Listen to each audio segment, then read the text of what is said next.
World of Warcraft, Beyond the Dark Portal, by Aaron Rosenberg and Christy Golden. Chapter 21. It was not an orc. It was no race Daneth had ever seen before. The figure was tall and broad-shouldered with pale blue skin that nearly glowed in the dim torchlight.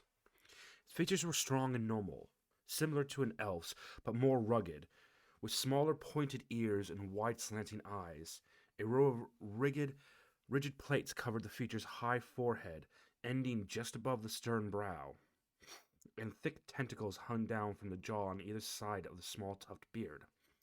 Silver hair swept back around the head and fell behind the shoulders of the stranger's richly brocaded but heavily worn robes, and he held a long ornate staff in one hand.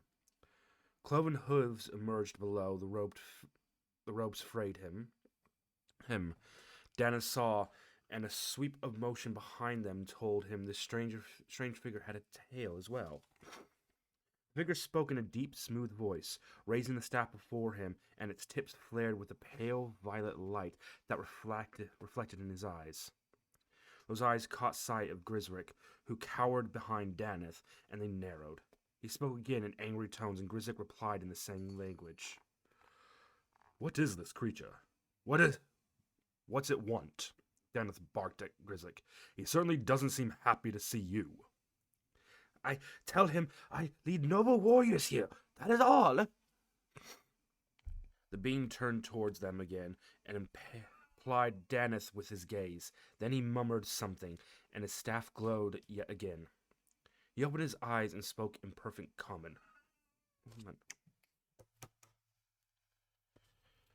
"This creature tells me he leads you here.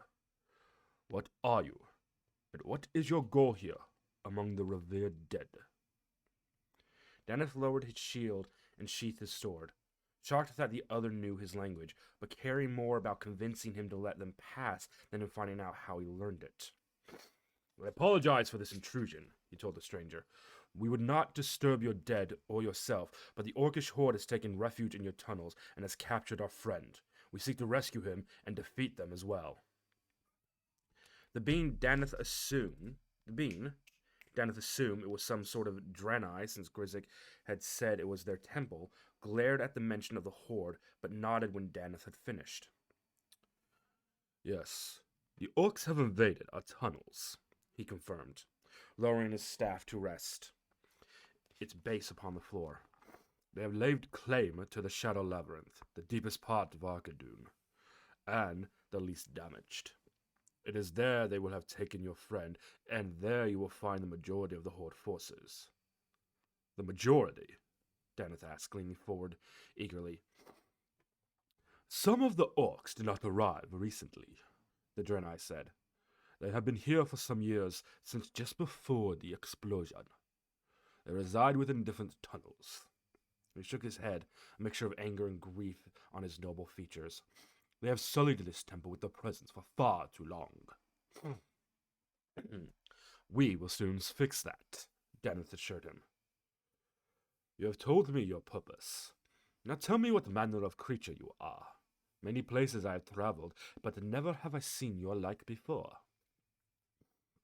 "I am human," Daneth replied. "We hail from Azeroth, another world. The orcs forged a portal between there and Draenor and invaded, but we have broken their army and pushed them back. Now we seek to seal the portal once and for all to protect our home and our people." The Draenei studied him, those large eyes unblinking, and Daneth knew the stranger was somehow testing the truth of his words. At last he nodded. "That is a noble goal," he stated, stepping out of the doorway to stand before Daneth. "I am Numarion, one of the last of the Arcandai," he introduced himself. "We were the priests of our people and cared for the dead here in Arcandoon." Daneth introduced himself and Thalassar, and both bowed slightly. "I applaud your demonstration both in rescuing your friend and removing the Horde's taint." Nemiran continued. "I can help you with both tasks, if you will allow it." "I'd be grateful," Daneth answered honestly. He showed the Arcandi a rough map that Grezzik had sketched out. This is all I know of Arkandun. Nemeron examined the crude drawing and chuckled, though it was a bitter sound. Did that one draw this for you, then?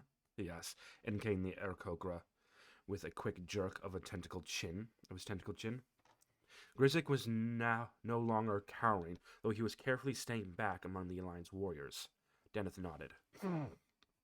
He has been plowing through our halls for years, the Arkandai continued after Deneth nodded. But he knows little beyond where to search for items to steal. I mean no harm, Grizzik protested. I not know anyone remained in Arkandun. I never have taken anything if I thought... If you thought you'd get caught, Nemeron interrupted. Be careful with this one, he warned Daneth. The Aarakocra were ever the devious race, and a selfish one. He has been true to his word thus far, Daneth replied, and I believe him when he says he hates the Horde. Yes, Grizzik agreed, feverishly, his dark eyes glittering. I hate them all. Please, please, we have common enemy. That we do, Nemeron admitted after a moment. Very well, Aarakocra. We shall start fresh as of this moment. The Arkandai turned back to Daneth, taking the parchment from his hand and producing a small black stick from folded robes. With several quick marks, he altered a few lines, linked a few tunnels, and expanded the map considerably. The orcs will be here, he explained, indicating one section. Come, I will lead you to them. Without another word, Nemeron thrust the map back to Daneth and turned around, starting back up the stairs, his hoofs clomping on the stone floor. Daneth glanced at Talether and Rallin, who nodded. He took a deep breath and followed the Draenei into Arkandun. Have you lived here by yourself all these years? He asked softly as Nemeron led them into a second wide hallway and then through a series of twisting corridors. There are others, the Arkandai replied, his staff raised to light the way. Several of us survived the Horde's attack and fled into the tunnels. Other Draenei joined us later, seeking refuge from the Horde's sudden onslaughts. Many of them died in the explosion, and others have been lost since. Only a handful of us remain. Daneth glanced around, wondering where these others might be, but ahead of him, Nemeron shook his head. You will not see them. Though you seem noble and true, it will not be wise for me to put the rest of my people at risk. They will remain hidden while I aid you. So if you do betray me, our race will yet continue. A wise precaution, Daneth agreed. I'd have done the same. They continued to walk for some time, finally stopping at another door. This marks the start of the Shadow Labyrinth, Nemeron explained. Behind it lies the Horde. He turned to study Daneth closely, his face sober, yet his eyes alight with anticipation? Joy? I would aid you further if you permit it, he offered softly, though I warn that the type of aid might prove unsettling to some. Daneth frowned and raised an eyebrow. What do you mean? The Arkandai bowed his head. In my keeping are the souls of our departed, he explained humbly, hands clasped on his staff. At times of great need, I may call upon them. I would do so now. They would relish returns to cleanse these halls of these orcs' foul touch. Daneth was a little shaken at the matter-of-factness with which he was presented. He knew the Horde's Death Knights were orc spirits placed in human bodies, so clearly spirits could survive beyond death, although he had always been taught that the dead should be left to rest in peace.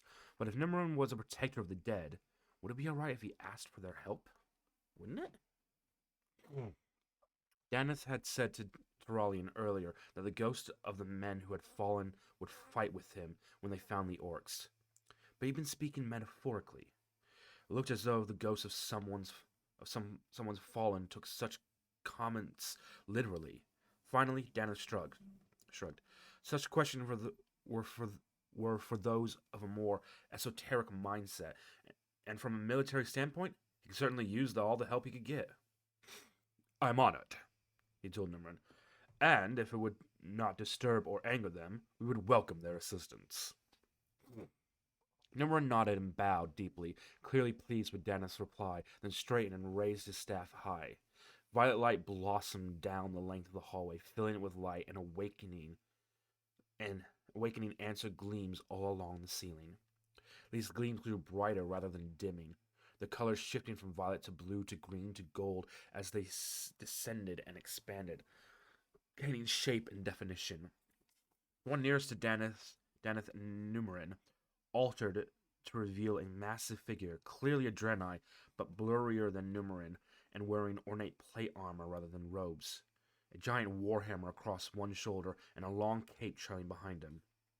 Others came into Crypt's focus as well, filling the room, and they were all staring at Daneth and his men. A wind sprung out of nowhere, rustling Daneth's cape, stirring Tassalar's long hair, and deep coldness seized Daneth, and he began to shiver uncontrollably. The spectral warrior advanced beautifully and impeccably, and Daneth was rooted to the spot in sudden terror. Their leader extended a hand and brushed Daneth's forehead with it. The human cried out as the images filled his mind. Young Farrell and Vane in the stables before departing. Van's words cut off as an orc club had silenced him forever. Crouching low over his horse, living so the dead could know peace. Skyre's returning rider, bodies, so many of them. My boys. I'm sorry. I'm so sorry. The image of the horde, strong and armed, racing over fertile fields that were not Azeroth. Hundreds of fields, hundreds of worlds, innocent people dying as a green wave that did not belong in a place snuffed the life out of it. Moving on to the next and the next. Your soul is troubled, Daneth Trobane of the Alliance, said the spirit though his face did not move. The words were in his mind. You grieve for the fallen, though you have come here with grief and rage in your hearts. The true reason that drive you are good and just. Be at peace. I am Bolestran, once known as the Blinding Light, and my army and I shall aid you in your struggle.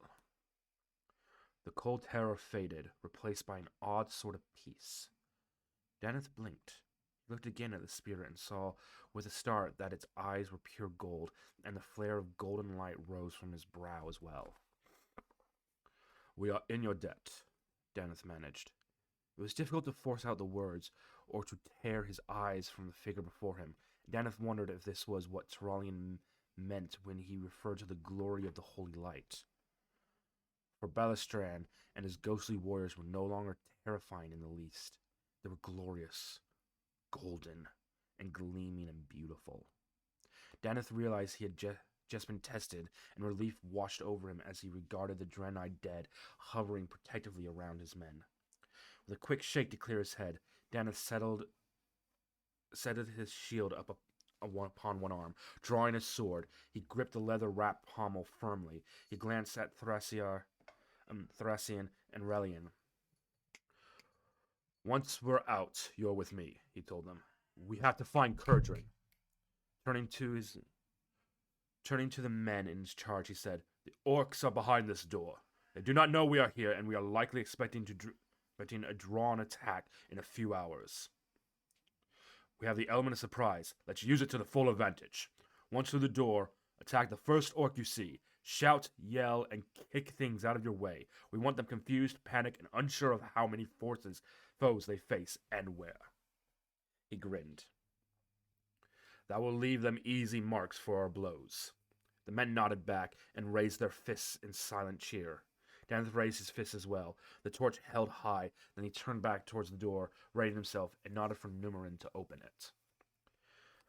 The Arcadi eased the door handle, then slammed the door open with surprising force. The thud of stone against the stone, a sharp crack that echoed like thunder in the enclosed space of the ruins. For the sons of Lothar! Daneth shouted as he leaped through the opening.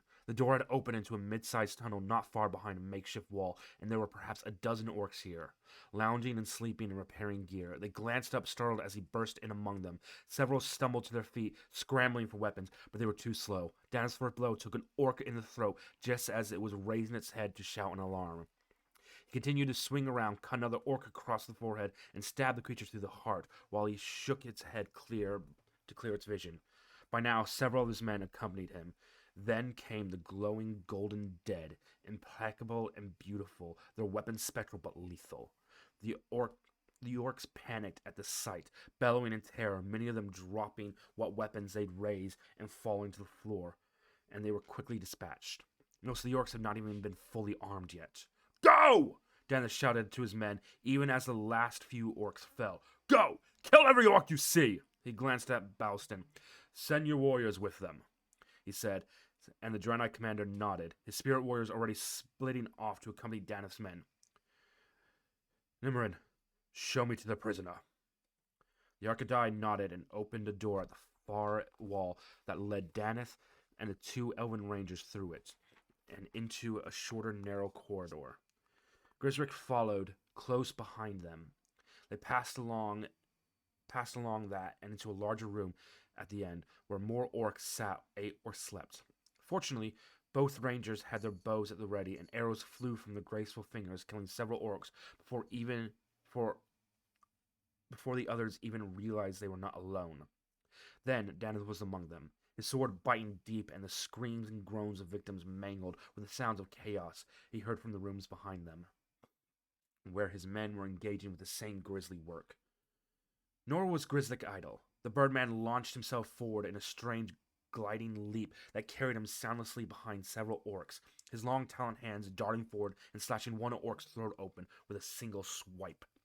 A second orc turned, axe raised high, but the Aarakocra ducked beneath the awkward blow and twisted around to the front, then pecked the orc's eyes out before shredding his throat as well.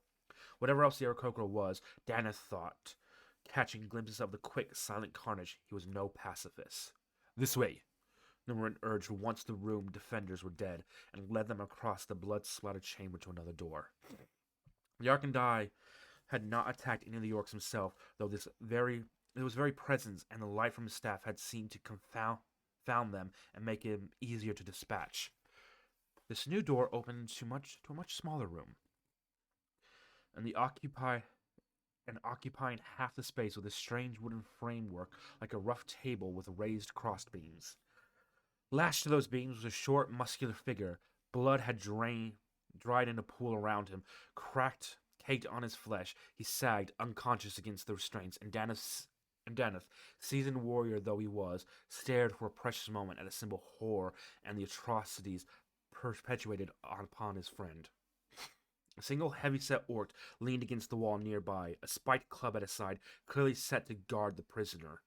It pushed off the wall as Danith came into the room, a look of surprise on his brutish face, and his eyes widened further when the elves put a pair of arrows in its chest. A third arrow struck right between the eyes, and the orc died before he could even speak. Danith was already hacking at the ropes behind his friend. "Kurdrin!" he shouted, grasping his friend. "Kurdrin!" Thastar murmured something in his musical tongue, but he was too pale as he helped Danith lower the wild hammer to the table. Danith was still in shock, both of Kurdrin's arms bent in unnatural ways, and his muscular body seemed to have more welt and cuts than tattoos now.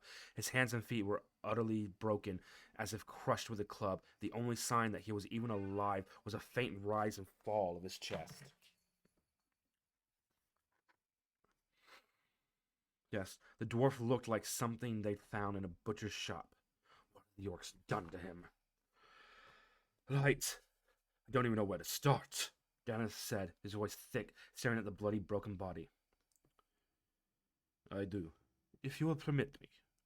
Danith's head whipped up. Numeron had come forward, his staff glowing. "I am a priest of my people. I would do what I can to heal him, but you should know your friend's spirit clings to life only tenuously. I can try to heal him, or I can ease his crossing, if you would rather let him pass." "No!" Danith cried. "I've seen too many. Please, if you can heal him, please do it." Danith and Rastar stepped back as the Draenei extended a hand. He placed it on Kurdrin's head, head matted with dry blood, and lifted his staff with the other. On the other hand, closing his eyes, the Arkandai began to pray.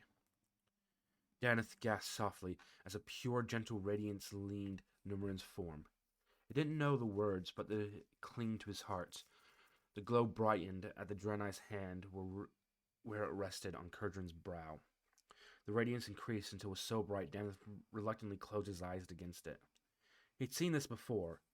This being from another world, this Draenei so strange in appearance to him. He was willing to light just as Terralion did. A grunt made Daneth open his eyes. "Hey, what?" Kurdran murmured, his head tossing from side to side. "Do your worst, you screaming bastards!" He opened his eyes and stared straight up at the blue figure bending over him. "It is all right. It is all right," Daneth assured him before he could struggle, placing his hand on the dwarf's shoulder. Numeron stepped back, the light around him starting to fade, and smiled.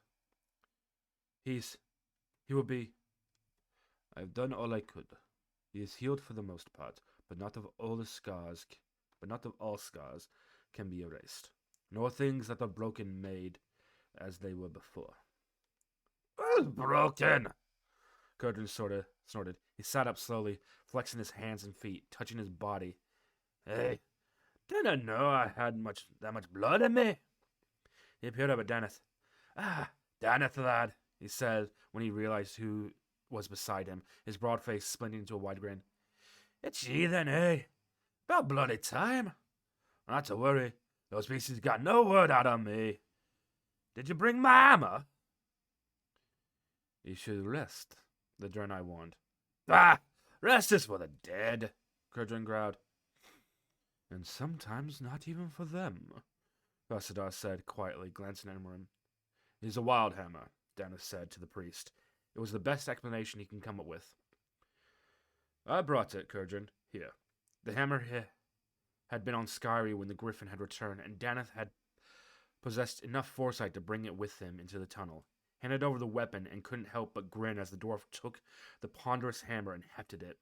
The Kurdran moved more slowly and stiffly than before. "Good." Kurdran inspected the hammer quickly, then nodded his approval. "Now then, what's the plan, laddie? And who be your friends?" A nod of his head in the direction of Grizik and Numeron, and Daneth didn't miss the revulsion that washed across the Arcanon's face as being considered in the same breath as the Aarakocra. "Numeron is an Arkandai, a Draenei priest of the dead," Daneth explained quickly. "He is one of the last of his place guardians. You owe him his life. You owe your life to him. He healed you." "Aye," said Kurdran, putting all the pieces together. "Thank you, laddie. The Wild's hammers don't forget such debts." Numeron inclined his head graciously. "And this is Grizik, an Aarakocra," Daneth continued. "He hates the orcs and guided us into this place from the forest. And the plan," he raised his sword. "The troops are storming the tunnels. The rest will attack soon and draw the orcs' attentions away, and we will find Ner'zhul and bring his head back on a polearm." "Aye, that's a plan I'm liking. Where be this orc shaman, then?" Both glanced at Numeron, who tilted his head to one side. "The most defensible room is our former prayer center," the Arkandai said after a moment. "That is where he is most likely to be found." "Lead on, then," Daneth said. Numeron nodded, taking them out of the room and down a short corridor into a wide, heavy stone door covered in elaborate designs. "Here," he told them. "Behind this door lies the prayer center." Grief shone in his eyes. "We'd come here to pay our respects and commune with our dead." Rowland tried his handle. "Locked," he said. "Stand back, lad," Kurdran urged as he raised his hammer. "This may splinter some." He was still unsteady on his feet, and Daneth bit back a protest. He would not try to stop Kurdran. The wild hammer needed to reassure himself he could still fight. Daneth held his breath as the dwarf studied him, and then hurled the storm hammer at the barrier before them. The thunderclap that sounded upon impact nearly knocked Daneth off his feet. A loud crack and a cloud of dust followed. As he waved away, Dennis saw that the blow had shattered the door. Through it, he could see a large, round room beyond. Massive figures near its center. Several of them glanced up, surprise evident on their faces, but two did not. A massive one-eyed orc and an older-looking orc whose face had been painted to resemble a skull. That had to be Ner'zhul. Their eyes met for a fraction of a second. Then, before Daneth could begin his charge, Ner'zhul said something to the one-eyed orc, turned and slipped past them, racing through a door at the far end of the room. "No, you don't!" Daneth cried, starting after Ner'zhul, but the one-eyed orc strode forward, blocking him. A large scar ran down the side of the large orc's face, and a patch covered that eye, but the other glared at Daneth without fear. "I am Kilrog Deadeye," the orc announced proudly with a heavy accented common, pounding his chest with one hand, even as he raised a massive war axe with the other. "I am chieftain of the Bleeding Hollow clan. Many humans I have slain. You will not be the last. I am charged with stopping you from passing, and so you shall not." Daneth eyed this new foe carefully. You could see from the streaks of white in his hair and the lines on his face that this Kilrog was older than he. But his body was still heavily muscled, and he moved with the grace of a natural warrior. He seemed to have honor, too, for some reason. Daneth was prompt to respond in kind. "So be it," he replied, raising his sword to salute his opponent.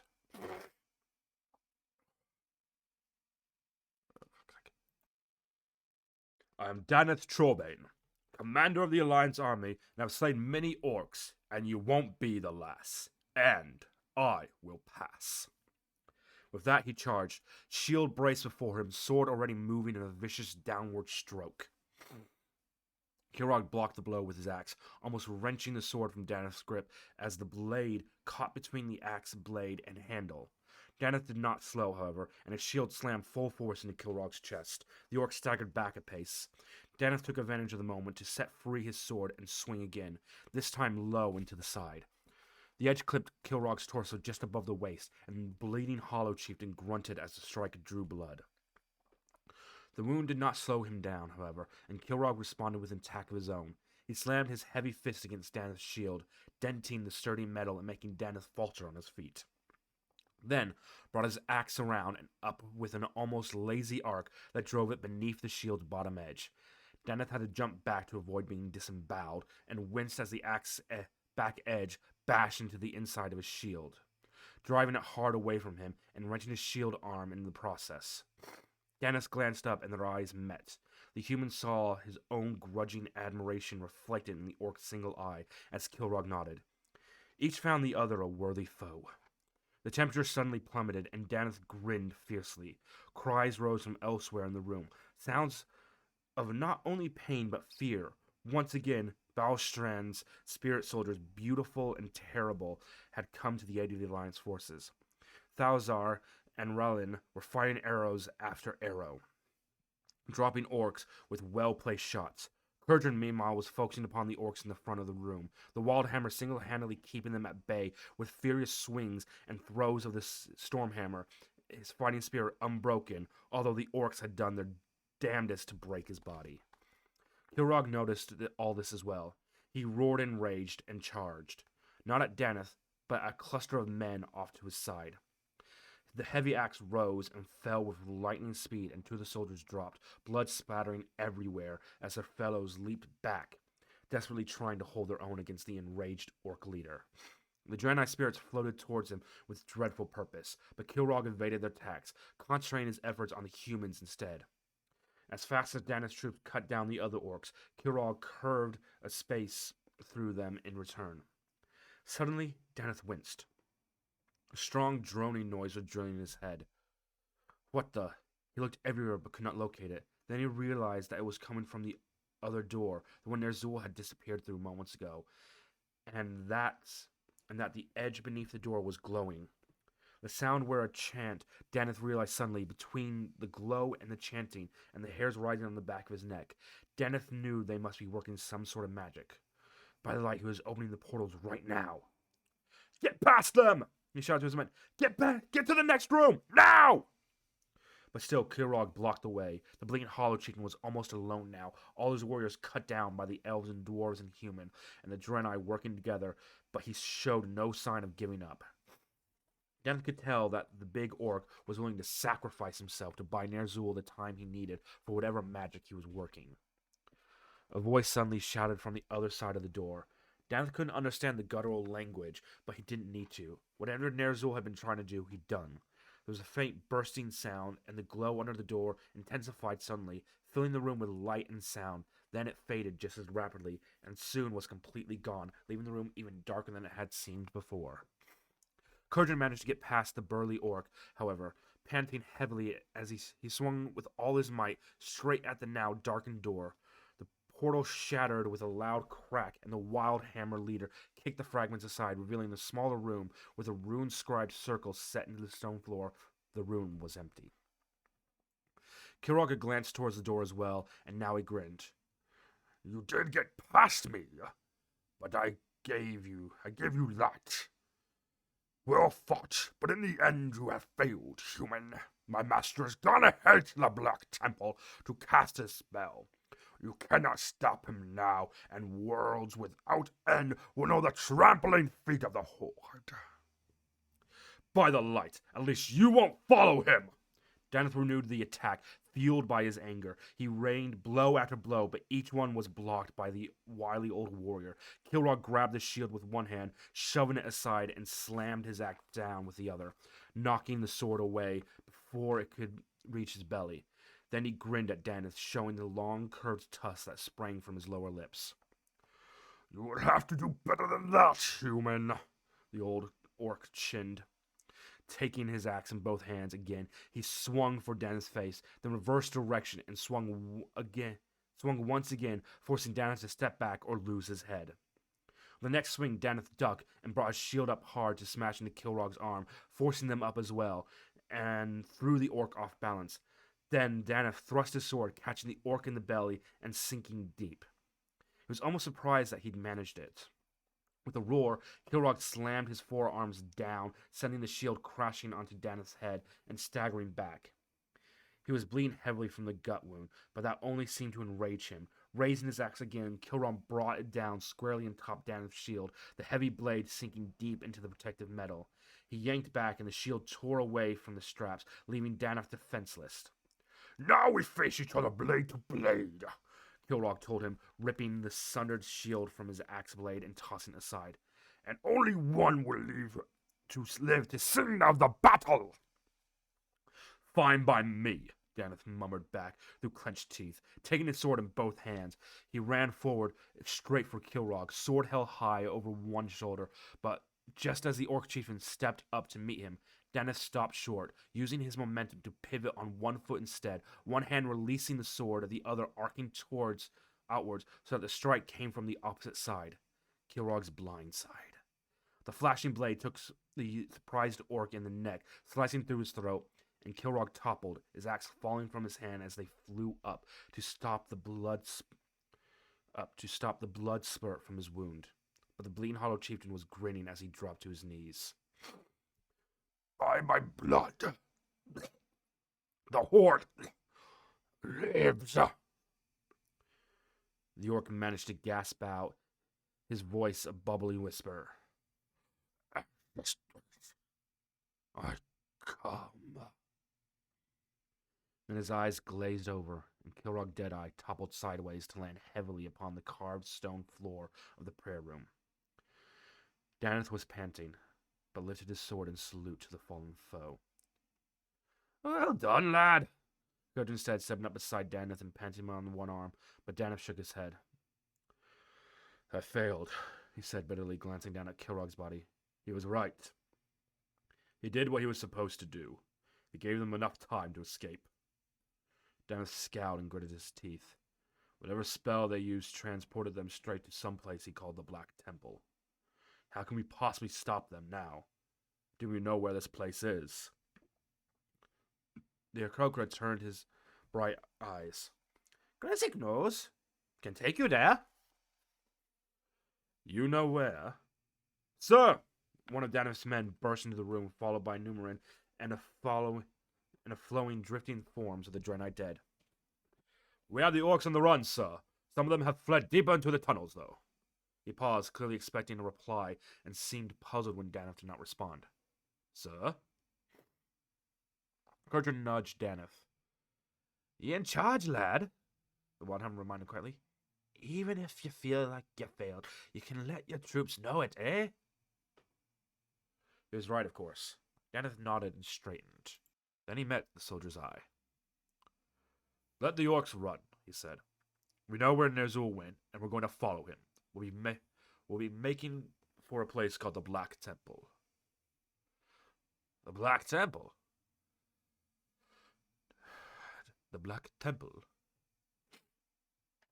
Daneth turned at the anger he heard in Balstrand's spiritual voice, and saw the spirit glowering, though not at him. That was once Carabur, our holiest place, but the orcs defiled it as they defiled all that they touched. His hands tightened on the glowing hammer, which was still completely clean, despite the orcs he had slain with it. I pray when you reach it, you will drive the orcs from its hollow ground. Daneth nodded. That is the plan. Thank you for your help. It has been an honor fighting alongside you. For us as well, Balstrang replied, bowing. You and your alliance are noble warriors and honorable people. I wish you well, Daneth Trollbane. We go to our rest until summoned again. And he and his warriors faded, leaving only soft glows behind until those diffused as well. Daneth turned to Nemerian. On impulse, he said, Come with us.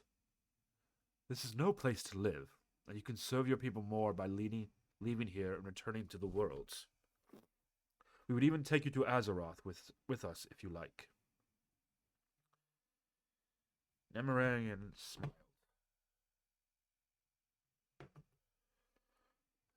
Truly, your world must be a wondrous place to have produced such people, he complimented, and I appreciate your offer, but no. My place is here. Our dead remain in this world, honorably laid to rest in Arkandun, or scattered in the forests. Even paved the path the orcs misnamed the Path of Glory. Here they lie in Draenor, and here I stay to tend to them.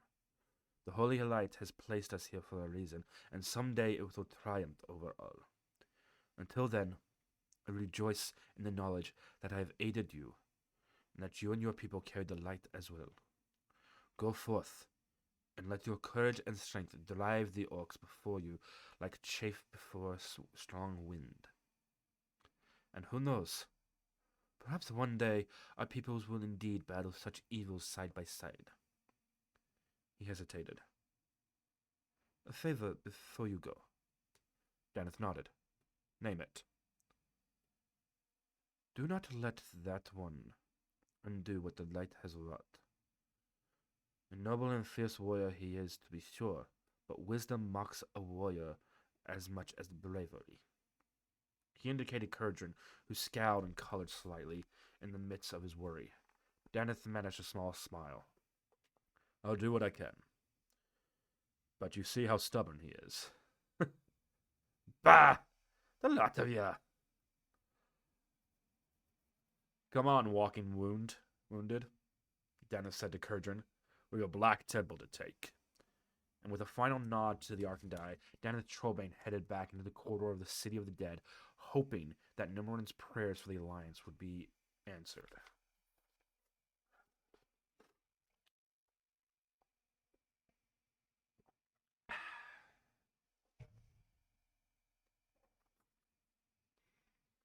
Chapter 22.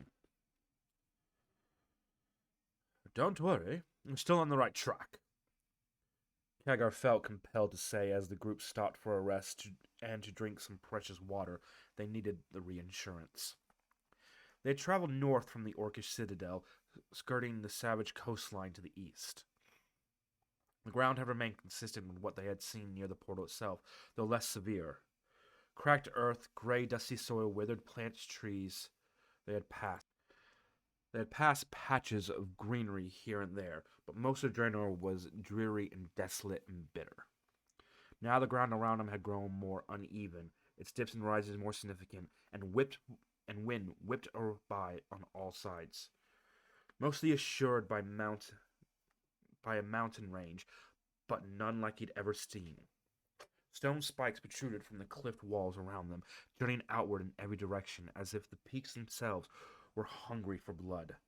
The rock was a dull reddish brown, and the color of dried blood, and the sky seemed a vivid scarlet in comparison.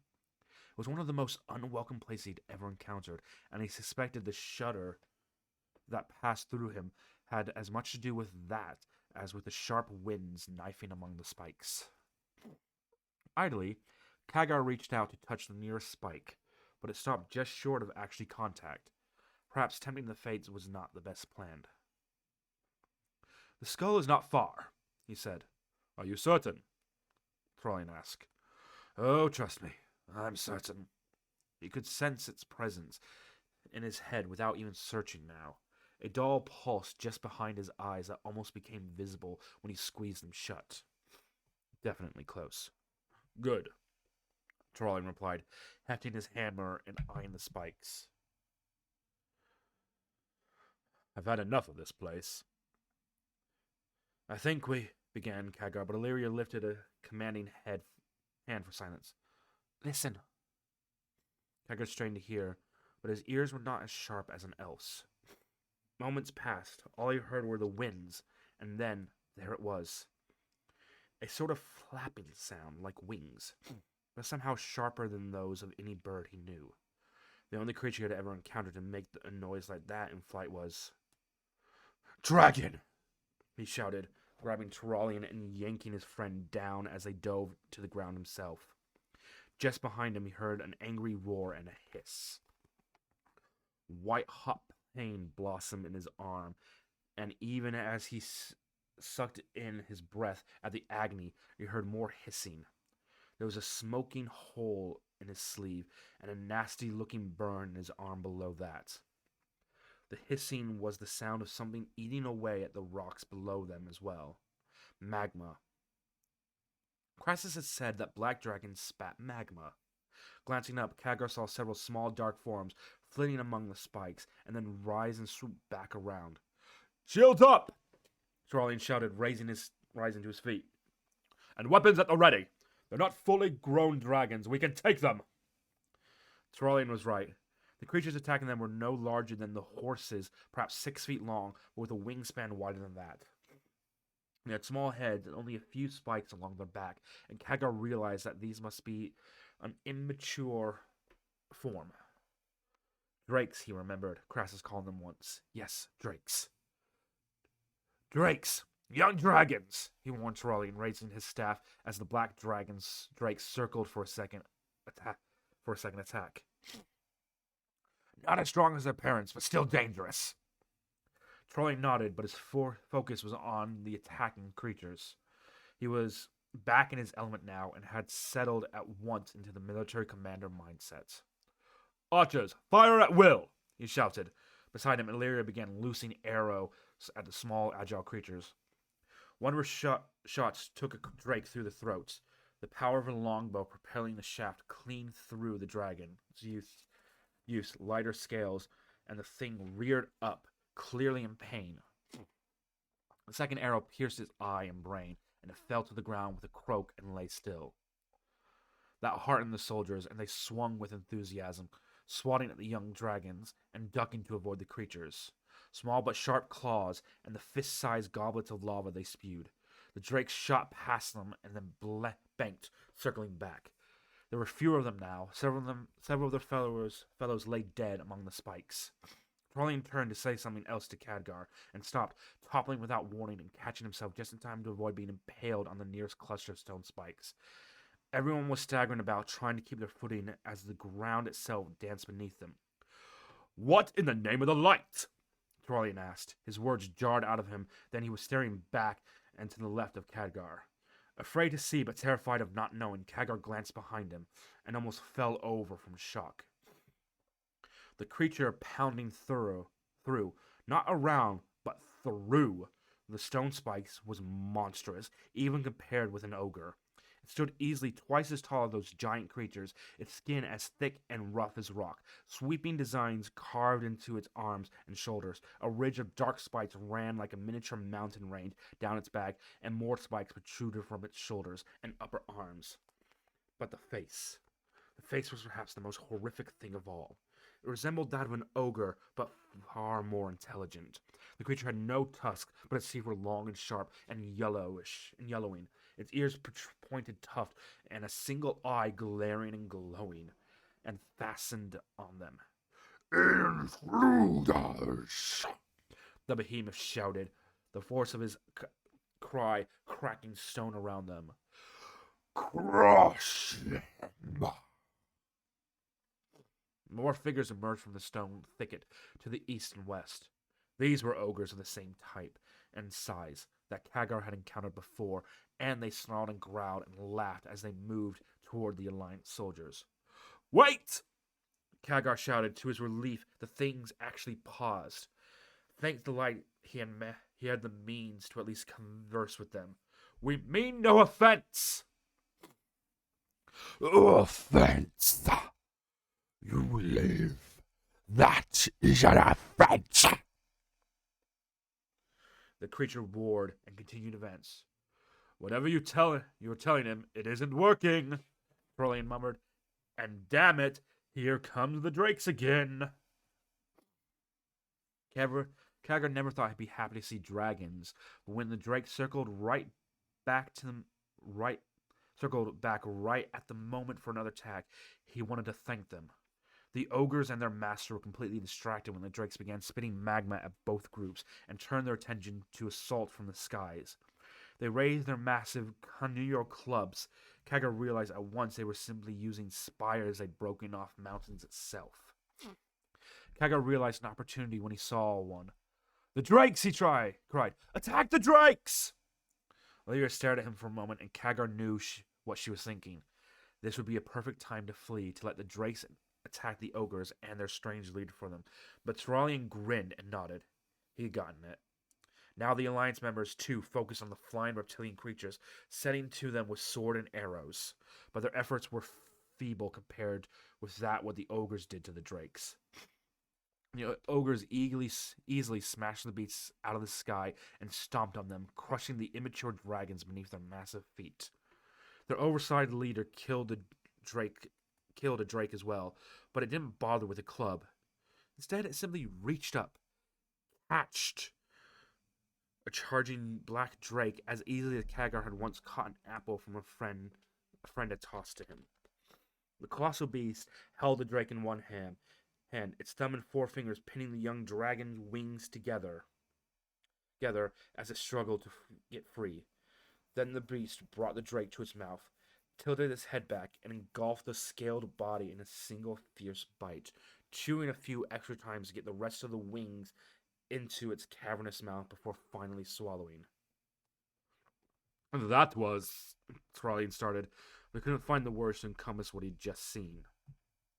He lowered his sword and lifted his visor, barely aware of his actions. "Those..." The creature peered at him. "Dragons come. You not run, but could have. You stay and fight. Help us." There was a bit of astonishment in the earth-deep voice. Khadgar could well understand it. He was willing to bet that few had willingly risked themselves to help the ogres before. His heart lifted slightly. Things were going exactly as he hoped. "No, we do not run. We are not your enemies. We only wish..." Khadgar had just drawn breath to continue negotiative, the tentative truce, when the ground began to suddenly shake again, and the creature glanced back the way it came. It hunched upon itself, arms were wrapping protectively around its broad chest, and a strange sound emerged from its hideous mouth, half snarl and half whimper, Watching it, Khadgar would have sworn the beast, which had just all but swallowed a dragon whole, looked frightened. He shuddered to think what could scare such a thing. The question was answered. A few minutes later, a second monstrosity beast strode from the mountains. This creature was even larger than the first, and had more stone spikes protruding from its back and arms. Its skin was redder and that of the other than that of the other. Its one eye so pale it was almost white all the way across, and its teeth were longer and sharper. The white eye held great intelligence, and it fastened upon Khadgar and Trollian and the other humans. You. It demanded. And why are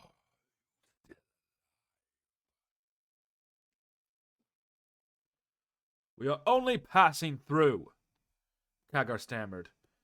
The great being's eye narrowed in skepticism. We aren't your enemies. We'll just let us go and we'll.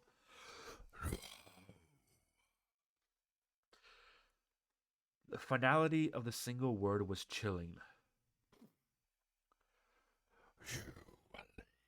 you believe? You speak. Speak of Gran. Speak of Grua. The giant being thumped its chest. Orc. No, best you die. Secret, stay safe. Gran, stay safe. Trollian glanced at the first creature he had been conversing with, hoping for help, but Khadgar could tell they would not get any there. The massive being had curled in upon itself after the rebuke, looking like nothing so much as a reluctant, punished child, and that he realized was exactly what it was. The second creature was its parent, and this was the baby. The thought made him shudder. We will keep your secret. We help the Gran with the dragons. This one can tell you so himself. The giant that called itself Gruul scowled and glanced around, apparently only now noticing the black drake corpses scattered about around the mountainside. Dragon gatherers. Yes, Khadgar answered desperately. But Gruul was not so easily tricked. He tilted back his monstrous head, his fang-filled mouth gaping open, and laughed. The deep peal shook the walls around them and sent several small spikes shattering to the ground. Kill baby dragons, maybe. It said, still grinning. We do that, not need help. No, you die. Wait! Khadgar cried. What do you want help with? They could possibly take down more than just drakes if they absolutely had to. Gruul sobered at once. You're too weak. You cannot help. Maybe we can ask. We can. Ask. Gruul was silent, but then he said in a somber voice, Blackwing, great. It took a second for Khadgar to figure out what Gruul meant. His eyes widened. He burst out, Deathwing! You want us to kill Deathwing? What? Cried Trollian. Deathwing. Here. And they want us to kill him, Illyria chimed in. Khadgar was as shocked as they. They'd known the Black Dragons had allied with the Horde and had seen several of them darting through the portal to Draenor, but he assumed it was only lesser members of the Dragonflight, not the Dragonflight Patriarch. Their great and terrible sire himself. He left some black dragons behind as guards for the orcs at the citadel, Trollian murmured. He brought the rest of them up here to these mountains? Kagar nodded, then realized Gruul was still watching them expectantly. He took a deep breath and drew himself up to his full height. Yes, of course. Do not worry. We can handle Deathwing, he told the Gron with forced assurance. He won't be a problem for us. He did his best to ignore the stunned silence radiating from his friends, and prayed Gruul did not see the sweat dropping off his brow, or if he did not understand its significance. Gruul nodded, a grotesque smile spurting from his massive lips. Good. He answered. Foolish, but brave. Gruul-like. He peered down at them. Now prove it.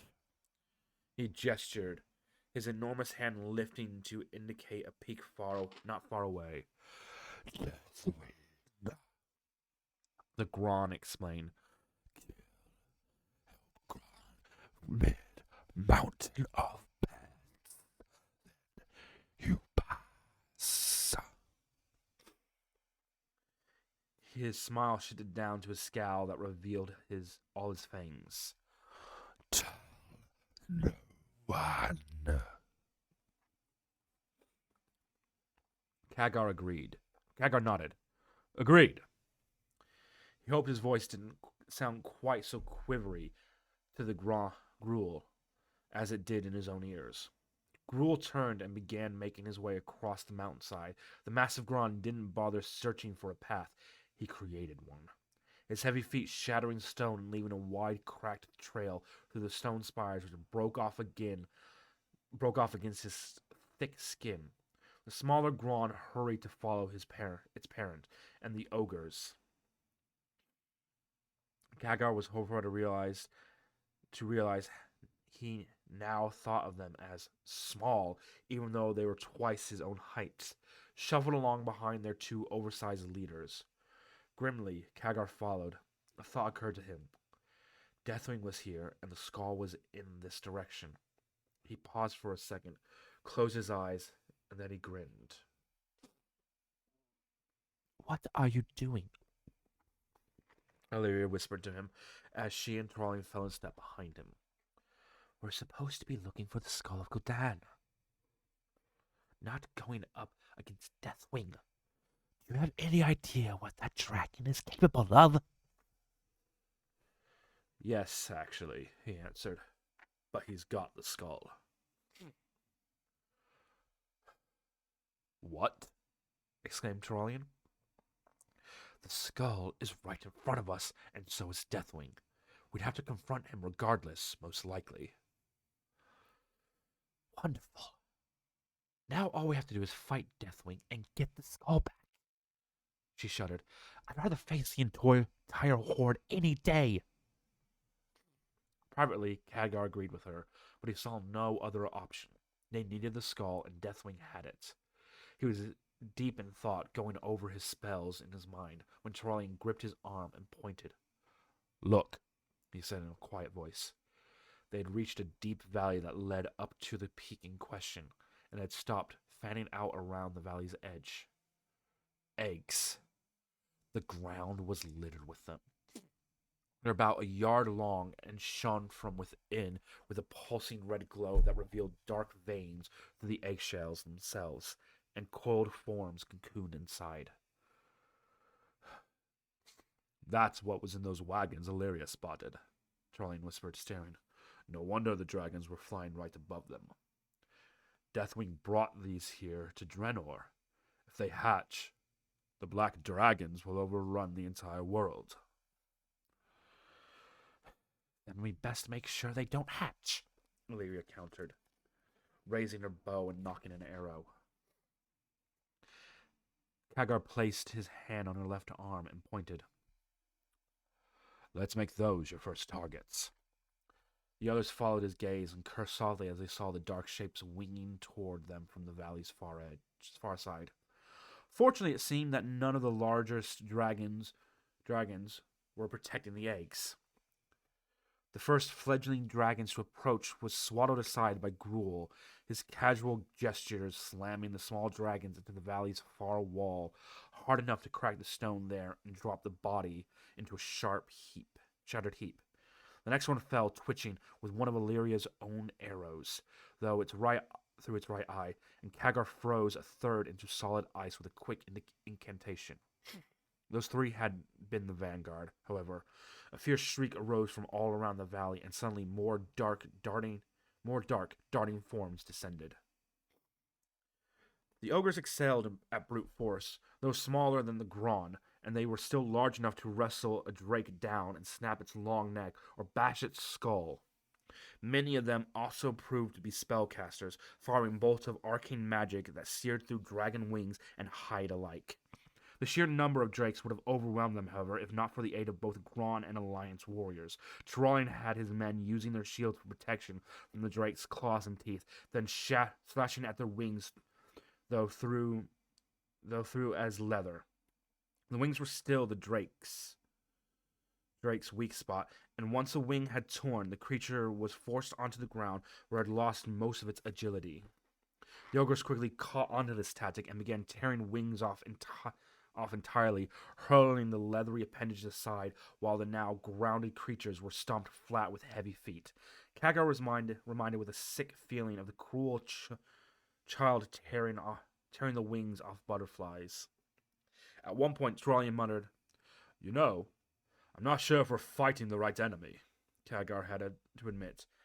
These tactics were brutal, almost ghoulish, but he couldn't argue with the results. Gruul and the other Gron, Kagar thought of them both as male, had selected thick spires from the cliffs just beyond the valley. They swung these clubs around with enough force to create strong winds that buffeted the drakes, driving them back onto one another and making them easier targets for the ogres and humans. Any drake unlucky enough to actually be within the club's radius was crushed instantly, and the valley floor was soon thick with bodies. "The eggs next," Kagar said to Trollian, but the paladin hesitated, peering at one of the eggs, but making no move towards it. Kagar frowned at him. "What's wrong?" Kagar asked. Dragons are sentient creatures. They think, they feel. It's one thing to fight the drakes, but these are infants. Just babies, really. They can't even fight back, and we'd be butchering them." "Trollian," Lyra said, "Light, I do love you, not least for that compassionate heart of yours, but these are black dragons. You know what will happen if they are not killed now." Trollian nodded grimly, making yet another one of those difficult decisions any general has to make in the thick of battle. "Destroy the eggs," he shouted, striding to the nearest and bringing his hammer down on top of it. The thick shell shattered with a loud crack, followed by a softer thud as the hammer connected with the half-formed dragon inside. Large as a medium-sized dog, the unhatched dragon had smoky red skin and nubs where its head and wings would have been. It did not move as it was attacked, save to twitch slightly. A pale reddish fluid oozed from the broken egg as the shell crumbled away and the whelp within slumped to the ground, its final shudder already fading. The rest of the Alliance warriors followed quickly suit, just as Trollian was breaching the last egg and the ogres were dismembering the last drakes. Kagar heard a loud shriek from the peak above, the same place where he had last sensed the skull. Glancing up, he saw another shadow launch itself into the air. Its wings covered all the valley in darkness. Its bulk dwarfed Gruul, who shrank back against the valley wall before the growl and straightening defiantly. His ogres and the lesser Gron were not made of such stern stuff. They shrieked and fled in terror. The shape plummeted down, sunlight glistening off its skin. Its long neck arched, its jaws wide. Lava burst from its throat, a torrent of glowing magma that instantly incinerated ogre, human, dead drake, shattered egg, anything unlucky enough to fall within its spray. "Pull back!" Tyrolian shouted to his men, who were already scrambling away from the monstrous apparition. Back to the valley walls! They clustered there, Khadgar, Tyrolian, and Illyria, and the fort fight at the forefront, and watched the gargantuan dragon alight. Khadgar gulped. He'd known the creature would be impressive, but this, Deathwing, was almost inconceivably huge. The drakes they had been fighting seemed like toddlers compared to with their great parent. Khadgar could barely take it all in, but one thing struck him as curious even in the midst of his awe. The father of the black dragonfly had plates of silvery, glinting metal running along his spine. Beneath those plates were glowing lines of red like magma. Deathwing had just attacked them with. The dragon's massive claws dug deep into the stone valley floor, but all his left foreclaw, Khadgar saw, was held high and curled inward, as if injured or holding something. "The skull!" he whispered to Ron and Illyria. "He has the skull with him." Nice of him to bring it to us," Tyrolian murmured. "But how do we get it?" Deathwing folded his wings behind his sinuous body and settled on his haunches. His long neck reared up and glared briefly down at them, his red eyes alight with rage. "My children," the dragon howled, his voice like fire licking at burning wood, like metal chipping bone. Along with anger was a deep grief. "My children murdered!" His tail lifted, slammed down, and cracked along the earth. "Come forward, disgusting, cowardly wretches, murderers of defenseless infants, and no torment and madness before I devour you all! Who will be the first to be blasted to ashes?" His gleaming eyes narrowed as they focused with dreadful intent on Gruul. "You," he said, drawing out a single syllable so that it contained a world of promised agony, and his voice dropping to an almost whisper, almost a caress, and light help him. Khadgar knew a sharp gratitude that terrible gaze had for the moment passed over him. Yet Gruul did not quail. "I He proclaimed. am Gruul, greatest of the Graan. This is my land, my mountain, and you will not take them. You go or end up like children." Deathwing's roar of fury nearly deafened Khadgar.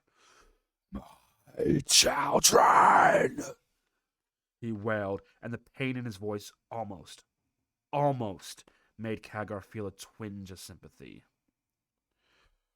"Perfection incarnate, beautiful and defenseless." The words, almost unintelligible as Deathwing howled and almost flailed in his anger and grief, magma dripping from his jaws, shredding the stone upon which he stood. He flapped his wings, creating almost tornado-force scales. Khadgar began to wish he'd listened to Tyrolian's reluctance to smash the eggs.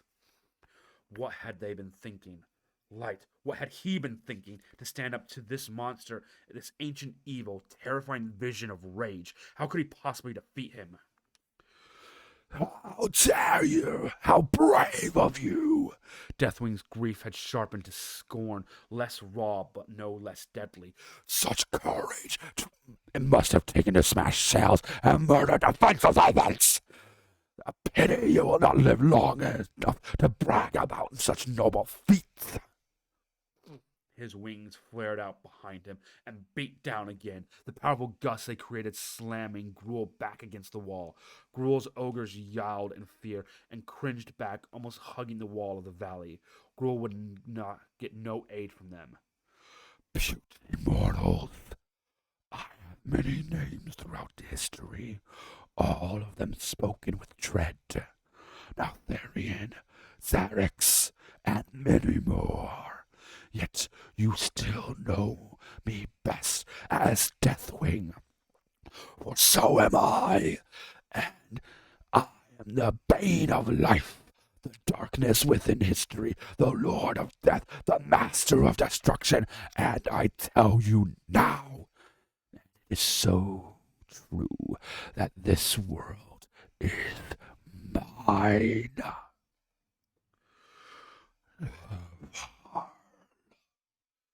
Gruul replied, snarling and launching himself at Deathwing. The giant Gron slammed into the colossal dragon's chest with an impact that cracked the cliffs around them and sent rocks cascading down from the fracturing peaks. It drove most of the Alliance forces from their feet and even the ogres to their knees. Other dragons had appeared along the valley walls, watching their father intently as they were forced back a step as well. But when the dust had cleared, Gruul was shaking his head, and Deathwing stood unmarred and unmoved. This is the best the also mighty Gruul can do. Deathwing sneered, lowering his head so that his bony forehead ridged brushed up against Gruul's own thick brow. This is all you have. He lifted one foreclaw, the other still closed and curled up to his breast, and he held it over Gruul's head as if he were preparing to squish an insect it was like a signal. The dragon screeched, a battle cry sprang from the perches and flew with lethal grace toward the humans, ogres, and Gron lining the walls of the valley. The ogre seems to be paralyzed, staring slack-jawed at the winged doom. Sons of Lothar, attack!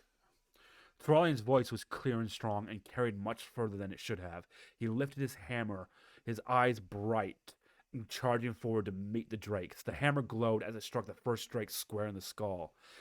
The beast dropped like stone. For Quel'Thalas! Illyria and her rangers began firing. Battle cries rose from the Alliance soldiers, elf and human alike, and it was joined by the ear-splitting roar of ogres and Gron as they roused themselves from their terror. The dragons swooped down heady with excitement and pride in their father, spewing magma or clamping the jaws on their enemy. The ogres and Grons seemed to remember that they had fought drakes before, and again began to pluck the creatures from the very air and rip off their wings. One ogre slammed a flapping victim so hard to the wall of the valley that the whole chunk of it crumbled, sliding slowly down in a mass of broken stone and dust, burying in its path those too slow to escape. Khadgar kept his eye on the battle between Deathwing and Gruul. The Gron was brave to even go up against the Black Dragon, but he would lose soon. The mage suspected the only reason he hadn't lost before now was because Deathwing was toying with him, tormenting the creature he believed had slain his precious, obscene offspring before dispatching him. And when he was done with Gruul, they had to get the skull from him. Had to. Khadgar raised his staff high and mumbled words of power. The resulting lightning strike searing his eyes, blinding him for an instant, then leaving aftermath mages when he blinked. The massive bolt struck Deathwing square in the chest and actually succeeded in jolting the Black Dragon a few feet. Lightning scattered across along the metal, spiraling plate like water, droplets of hot skillet. But Khadgar realized that the dragon was unharmed. Struck, little mage. Deathwing acknowledged, though his long mouth curved up in a cold smile. But I mastered such magics millennia before your race first learned of them. You will have to try much harder than that if you wish to breach my skin. Gruul hesitated. Gruul hurled himself into the fray once more, rousing reluctant admiration from Khadgar as the mage frantically considered what to do. Deathwing turned his attention to the Gron, weathering its awesome blows easily and batting him aside with a quick flap of his wings. Khadgar stared at the dragon, a sickening feeling spreading through him even as the mage attacked again. He watched with horror as Deathwing shrugged off a spell that should have turned his very bones to ice. Deathwing was right. Khadgar realized he'd been an arrogant fool. There was no way to pierce that armored hide. Armored. Kagar's eyes narrowed. Deathwing shone in the red sunlight, gleaming like dark brass or pools of blood, and Kagar studied him. Metal plating, with gas and fissures underneath it, glowed magma red. And it all clicked. His ice spells hadn't worked because he couldn't hope to compete with the heat Deathwing's entire body generated. The black dragon virtually made of lava, and those plates along his spine, which Kagar now saw were red hot along the edges and at the joints, were holding him together. Lightning didn't work. Fire and ice were useless. His most powerful magics, and they didn't touch the dragon. But what about one of his weakest? What about one of the first spells they taught in Darlawan? A parlor trick even an apprentice could perform at will. Hope, painful and yet intoxicating, rose inside him. It could work. Maybe. It was the last card he could play, so play it he would. Play it he had to, but he would need to get closer. Steeling himself, Kagar squared his soldiers and pushed forward, brushing where Draugrheim and Illyria were battling a black dragon alongside two ogres, and walked alone toward Deathwing. Fortunately, Gruul was keeping Deathwing busy, and neither of the massive creatures noticed the odd-seeming man who crept toward them until he was only 10 paces from Deathwing's head. Gruul was struggling to escape the heavy taloned foot Deathwing had pinned him with, and the dragon was leaning in, his long jaws opening to bite, when Kagar raised his hand and cast the spell. Sensing the magic, Deathwing glanced around and, spying Kagar, laughed at him. More wizardry? The dragon mocked, eyes slitted like those of an amused. How entertaining! Have you not realized yet that your mightiest spells cannot harm me? But then the words of Kagar's incantation registered, and the dragon's eyes flew wide with an alarm. What are you? Pathetic wretch! I will silence you! He turned and ignored Gruul utterly, bore down with terrible purpose on Kagar. The sight was so horrifying, Kagar almost forgot to complete the spell. Shaking his head, he rallied and spoke the command words in a voice that shook. A loud cracking rose from the dragon before him. Deathwing screamed, writhing in pain, as the metal plate covering his body began to shift. Bending away from him, joints snapped and several plates fell away completely where they happened. Magma erupting as if from a volcano, gushing out and spilling out onto the valley floor. The armor really had been holding Deathwing together, and as Kagar's spell removed it, the dragon began to lose cohesion. No! Deathwing, if such a thing were possible, looked utterly taken aback. He craned his neck to look at the damage and at the crunched, warped metal, the spewing magma, then turned glowing eyes on Kagar. You have won this battle, I give you that. But hear this, and hear it well. I have seen you, mate. Kagar gulped, unable to tear his gaze away. I have burned your face in my memory, Deathwing continued, his voice reverberating along Kagar's bones. I will haunt your dreams and make your waking moments alike. Rest assured, I will come for you, and when at last I do, you will beg me for your death as the only respite from your terror. The mighty wings unfurled again, and claws spasming open to release both Gruul and the skull, and Deathwing took to the air, his wings beating hard as he fled the mountain. Kagar's legs, which had been shaking, finally collapsed, and he sat on the ground for a long moment, gasping and acutely aware that he'd just been terribly, terribly lucky. With their father and ruler gone, the remaining black dragons seemed to lose their heart and focus. One of the larger creatures abandoned the flight immediately, his body covered with heavy gashes, and one wing bent at an odd angle. Father!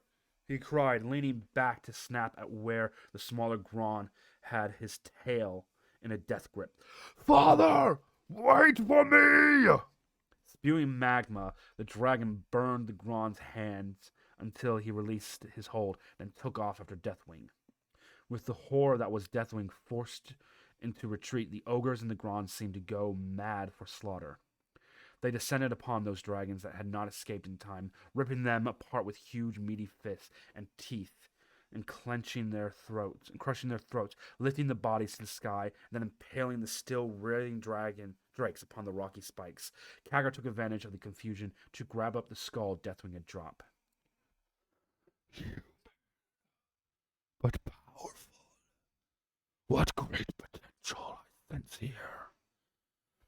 But that is to be expected, is it not, from the young apprentice of Medivh? You can become stronger yet, if you have the courage to embrace your destiny. Why not become my apprentice? I will teach you that blood and slaughter are the key to true. Ah!